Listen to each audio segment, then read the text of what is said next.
Greetings, this is Atma Bodha, and this is episode 7. The title for this podcast is The Ultimate Enlightenment with Atma Bodha, The Politics of Truth is this episode. This is something I wrote this morning, and I'm going to share with you this because this is something I've been building towards crystallizing into detail, the merging of how spirituality interfaces with today's politics. And it's not about the left or the right. It's about groupthink and collectivism versus individualism and liberty. Because from the perspective of absolute truth, that's the only thing that matters. Is the government empowering the individual, or is it not? Is it trying to dehumanize and turn people against each other? So here we will begin. The politics of truth. Groupthink under God is bearable, because then at least virtue is regarded as an important character-building quality. Attempting to divorce groupthink from the concept of higher truth or higher power is to advocate for robotic, dehumanizing conformity. So what we mean by that is when you still have the collectivist mindset, but this time it's not enshrined by a church, but by an institution or government, then you're putting groupthink above truth. In the attempts by some to achieve equity, which is equal outcome, they attempt to enforce some kind of compelled belief system. By doing this, they seek to replace the concept of a higher truth with only a subjective one. What they don't realize is that the goal of all intelligence is to arrive at higher truth. Consequently, any plans that neglect this eventuality are doomed to fail. When minds stray from truth, they become weak and less intelligent. When such minds dominate educational institutions, the policies and ideas they advocate for are highly flawed and easily disproven. Such is the fallacy of an ideal that they call equity. Certain minds will always be more brilliant than others, just as not everyone is born with the same athletic gifts. To advocate for equity is to advocate for conformity, both of which are the opposite of true diversity. To appreciate diversity is to welcome the fact that not all minds are equal, just as not all bodies are equal. Just as not every idea is equal, so also is each outcome not equal. Every society from the dawn of history has failed except when they reward the merit and excellence of the individual. To even try to restructure society to achieve equal outcome is to expose your own ignorance about human nature's innate drive to overcome adversity on the path to true excellence. Those that don't understand that yet don't understand the definition of success. Attempts to oppress this truth is no different than attempting to oppress intelligence itself. Inequality is glorious. Without inequality, there would be no goal to strive for. If every mind was equal, there would be no motivation for improvement because there would be no example of what improvement looks like. Instead, society would be awash with mediocrity, ignorance, and purposelessness, all of which seem to be the dominant characteristic now of many circles. The drive towards excellence and success is what keeps humanity on the move. If everyone is equal, then there becomes no goal to aspire towards. This is why we should be grateful for inequality. The adversity this represents is what makes us grow stronger and what builds character. When you take away inequality, you replace it with the oppression of conformity. By going against nature, you become a tyrant, and in so doing, you replace the possibility of excellence with a universal certainty of mediocrity. The worst of evils were done with the best intentions. Artificial attempts to disrupt humanity's natural evolution by forcing upon it the yoke of oppression and conformity of thought is to destroy individual liberty, which is the basis for classical liberalism. There is no smaller group than the individual, as Ayn Rand said.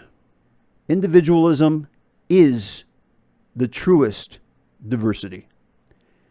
Anyone who promotes the collectivist mindset cannot claim to be promoting diversity. Collectivism is the opposite of diversity. When you attempt to put mob intelligence above individual intelligence, you are literally putting stupidity above cleverness. This is the reason why intelligent and inspired leadership has always been the most effective form of governance. When you lead by committee and think tank, it is just another form of mob mentality, just slightly less dumb. True hierarchy is determined by proximity with objective truth, which is to say, intelligence is not determined by any collectivist religion, secular or otherwise, but by the highest goal of science and philosophy. The founding principle of the United States, enshrined on its currency, are the words, "In God we trust." The scientific equivalent of this statement is, "In truth we trust." This ideal is an inspiration behind the success of America and the concept of American exceptionalism itself. By neglecting to place this higher truth as a central component of society and government is to enshrine mediocrity instead. Without having aspirations that extend higher than mere biology, the people become weak. Ironically, a weak people won't help those who think they are at the top. Weakness in the public sphere does not equate to assuring the rule of those that think they are in control, but instead leads all of society to ruin. The best societies are populated by inspired and empowered individuals. This has always been the case. If you allow your society to devolve into a lawless and immoral quagmire, then what are you gifting your children and future generations with? Do those who make such policies even care about that? Or do they just selfishly care about themselves and regard humanity as a plague upon this earth? When abortion is celebrated more than the miracle of birth, then what kind of reality have we created for ourselves? Life is a sacred celebration. We are so much more than our bodies or even the genders that define our bodies. We have within us a human spirit that has compelled us as a species to heights unimagined just a century ago. But at the same time, our ancestors would be disappointed to discover the rampant ignorance, widespread depravity, and fragile egos that seemingly dominate today's modern life. We are much, much more than that. But it is only by trusting in higher truth first that we can reach the fullest potential that we are destined to achieve. And that concludes what I wrote this morning. And just to summarize in my own words, the takeaway is that individualism always trumps collectivism. It's always superior. Inspired individualism is the ultimate diversity. Collectivistic hive mind groupthink always leads to conformity, cancel culture, and restriction against freedom and oppression and tyranny, and cancels out free speech. When people say what you're allowed to talk about or not talk about, that's called censorship. Before, in the past, we saw censorship from the right, from, well, as they would call it, the right, from religions. We saw Christian organizations doing book burnings and, speaking out against certain kinds of music. Even when the Beatles first came out, there was an uproar from the conservative community of saying that maybe this is like devil's music, that the kids are loving the Beatles more than they're loving the Bible or their religion. And same thing when Rush came out and AC/DC and Ozzy Osbourne. There was a vocal religious population that spoke out against that, and they wanted to restrict that freedom of speech. Well, now things have come full circle, and instead of the collectivists coming from the conservative side, it seems like you see a lot of people on the left now who also have the same groupthink and want to silence those that don't agree with their side. As far as whose side I am on personally, I'm on the side of truth and liberty and individual liberalism. And whether that happens on the left or the right, I don't care.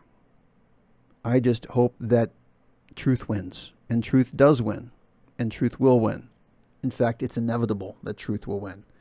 And truth wins because truth is truth, and the truth will set you free, and it will always emerge. The more you try to hide the truth, the more the truth comes out. The Streisand effect, right? And so our forefathers, the forefathers of America, whether it be Thomas Paine, George Washington, these were all empowered individuals. They created a separation between church and state, but they didn't separate the concept of God from within state, because on the currency it says, "In God we trust." And to me, that's very profound, because one axiom that represents what I'm about is love all, trust truth. Trust truth means the same as in God we trust, because the ultimate God is ultimate truth. When you strip God from all the dogma and religious connotations and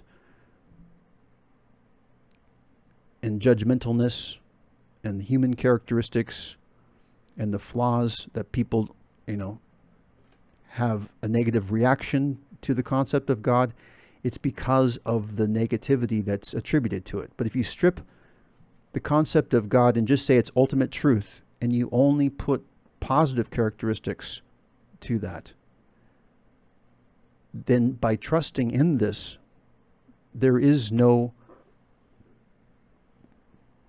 negativity. There's nothing There's no weakness in trusting in something that's higher.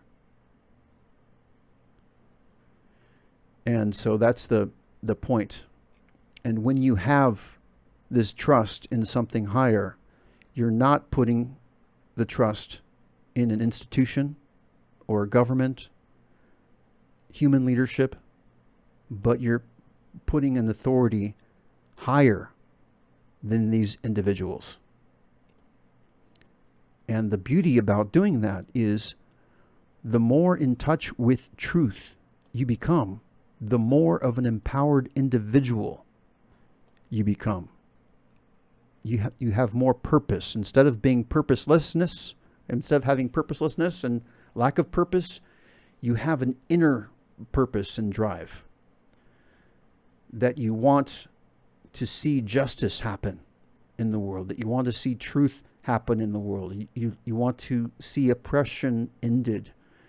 You want people to be free and to celebrate culture and to have a new renaissance of art and music and creativity and new ideas and new inspirations.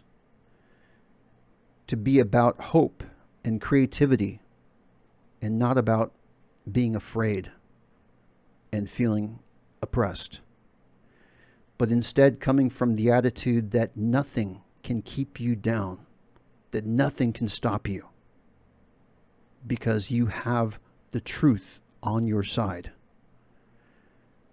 And others might have the illusion of power over you. Maybe there is people above you in your organization that you feel don't really represent truth and represents more tyranny as opposed to truth. It represents oppression as opposed to liberty. And one big tell to know if someone is on the side of liberty or on the side of oppression is how often do they use words to inspire fear? How often, instead of building you up and saying how great you are, how often do they try to tell you that you're the victim? That there are groups that we should be opposed to, that are dividing people instead of uniting people under a common banner. Instead of promoting love and truth, instead spreading deception and desire and fear. So ultimately, it's about making a stand for what you want to be on the side of. Do you want to be on the side of truth and liberty? Or do you want to be on the side that opposes individual truth and liberty? It's a very, very simple question. And in fact, as far as other politics go, I personally don't find myself on either the left or the right, because there's some truth on both sides. I believe in protecting the weak and the oppressed. I believe in social infrastructure programs, especially improving the roads, building bridges, improving highways, high-speed rail. Unfortunately, there's just so much corruption in politics right now. I was reading an article just the other day about how long it's been taken for Hawaii to build its rail system. It's cost many billions of dollars, and yet still there's no end in sight on when it's actually going to be completed. So I think we can all agree that having good ideas and having the intent to create something amazing in government is awesome, but then it also is equally awesome to have the level of competency and lack of corruption to be able to be efficient in executing and delivering on the promises to the people. This is Atma Bodha signing out. This has been The Politics of Truth.